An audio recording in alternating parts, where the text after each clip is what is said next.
بسم اللہ الرحمن الرحیم۔ اتوار کی خصوصی سوال و جواب کی نشست میں آپ کا استقبال، آپ کا خیر مقدم ہے۔ السلام علیکم ورحمۃ اللہ وبرکاتہ۔ یہ ہمارے سامنے مختصر سوالات کی لسٹ ہے۔ سب سے پہلا جو سوال ہے وہ یہ ہے کہ مفتی صاحب، ظہر کی اول وقت نماز پڑھنے کی کیا فضیلت ہے؟ مطلب اگر وقت شروع ہوتے ہی اذان ہونے سے پہلے نماز پڑھ لیں تو ایسا کرنا ہم فضیلت کے مستحق ہوں گے؟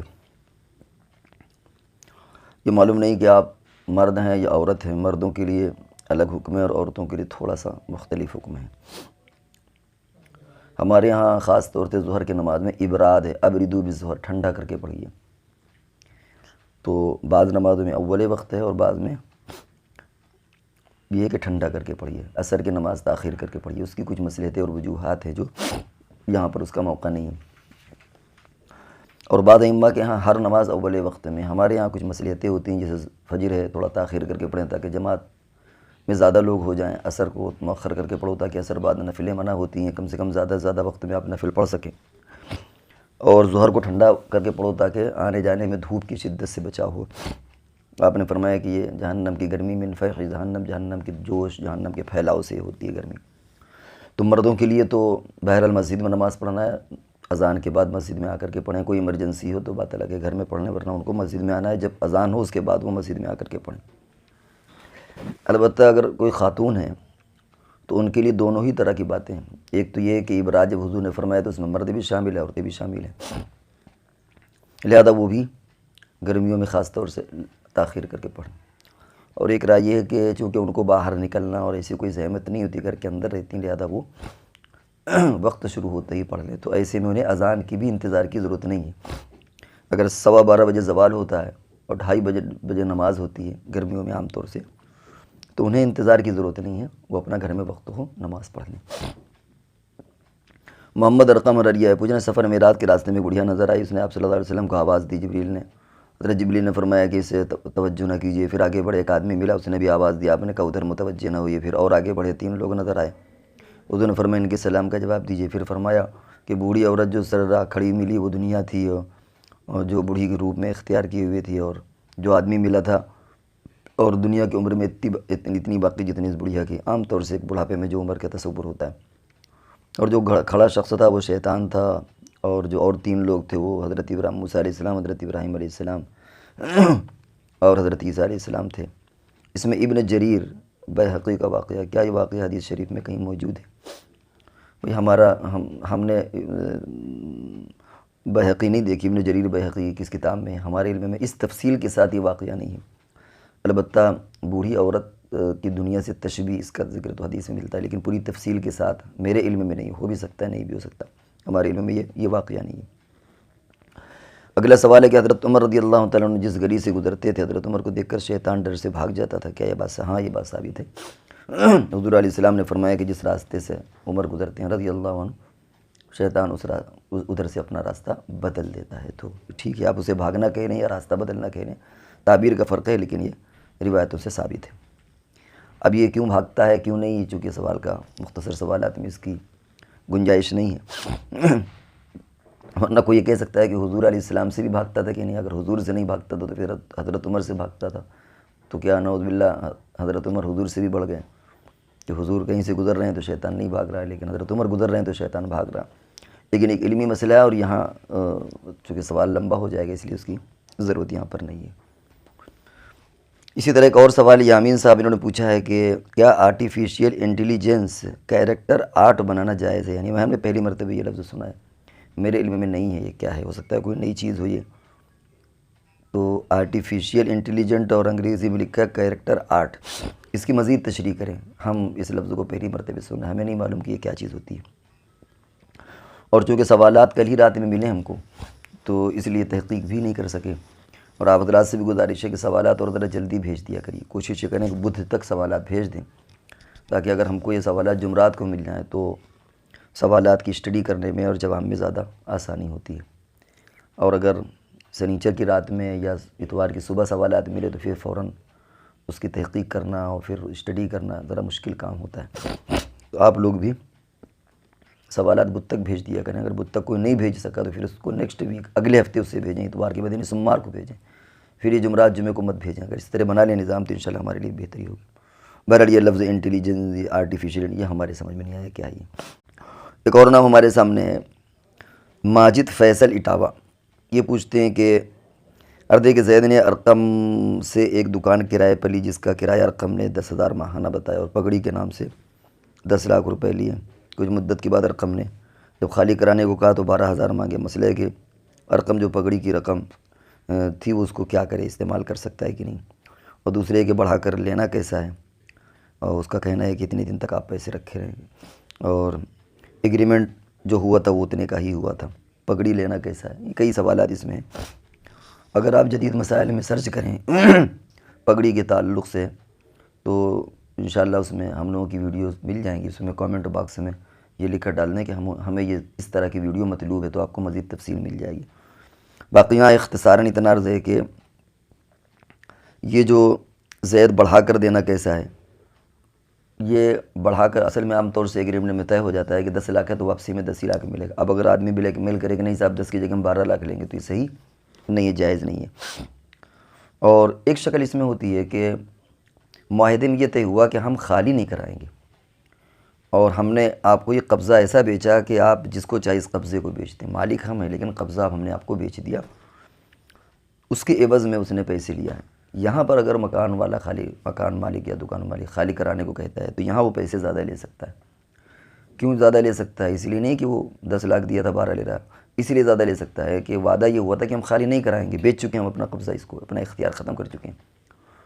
اب ہم اس سے کہتے ہیں کہ خالی کرو تو اس کا نقصان بھی ہوتا ہے. کبھی کبھی آدمی پلاننگ کرتا ہے، منصوبہ بناتا ہے، اس کی دکان سیٹ ہو جاتی ہے، گڈ ول ہوتی ہے.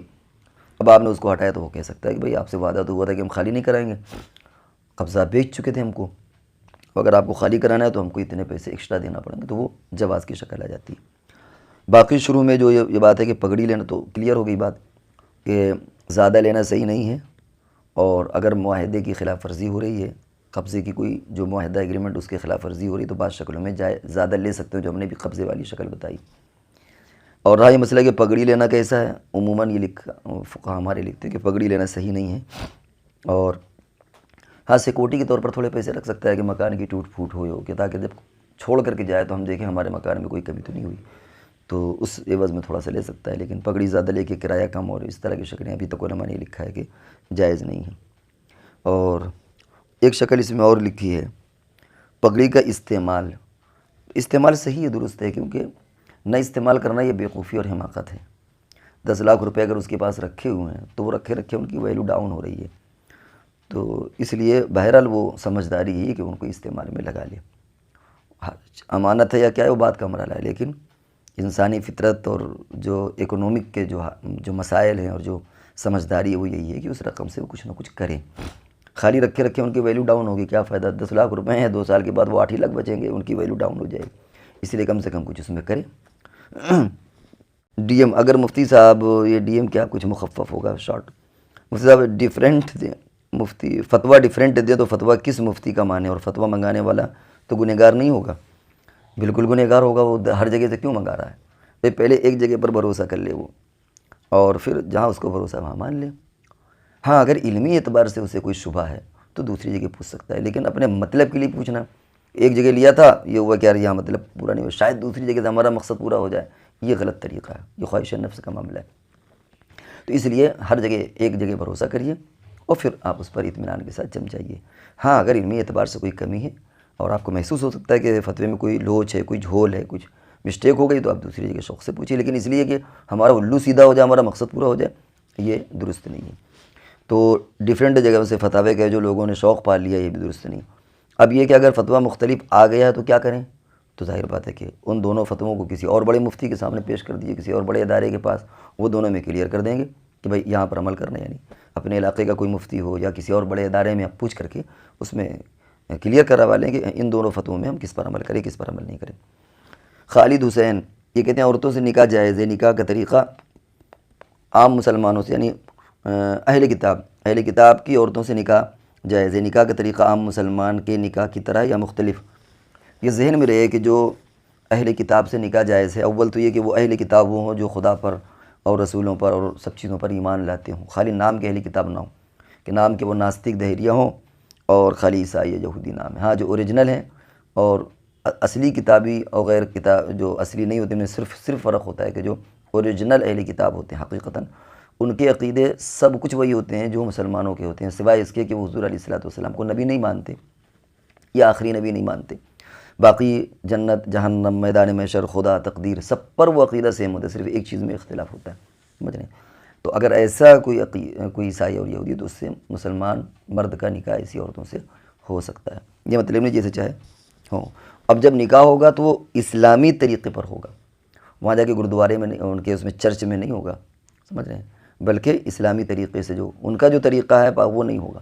اسی لیے شریعت نے یہ کہا کہ مرد کا نکاح تو عورت سے صحیح ہو جائے گا، اہل کتاب کی عورت سے، لیکن اس کے الٹا نہیں ہوگا کہ کوئی عیسائی مرد مسلمان عورت سے شادی کرے۔ اس کی وجہ یہی ہے کہ عام طور سے مرد کی شرائط غالب رہتی ہیں، تو اگر مرد مسلمان ہوگا تو وہ کہے گا کہ صاحب ہم مسجد میں نکاح کریں گے یا مسجد سے باہر سے، لیکن وہ جو وکیل اور گواہ جو شرعی ضابطہ ہوتا ہے ویسے نکاح کریں گے۔